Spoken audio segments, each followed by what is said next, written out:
Cada vegada que hi ha un problema, que hi ha una evidència del fracàs d'aquest model, la dreta valenciana s'embolica i s'amaga en la senyera i ho fa d'una manera excloent, afirmant que ells són els únics representants del poble valencià, acusant de traïdors els que no pensen com ells i negant la pluralitat de la societat valenciana.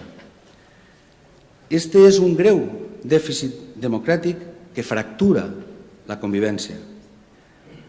Què significa una bandera si no és símbol d'unitat? Què significa una bandera quan se fan polítiques radicalment contràries als interessos d'una terra? Què significa una bandera per a tots els que estan aturats, per als que estan desprotegits per aquesta Generalitat? Les senyes d'identitat no són d'un partit, són de tots, o acaben sent de ningú. Ja coneixem aquesta cançó. Els socialistes volem canviar la cançó i que la partitura sigui feta i escrita per tots. El model d'especulació, d'ostentació i de victimisme ha fracassat.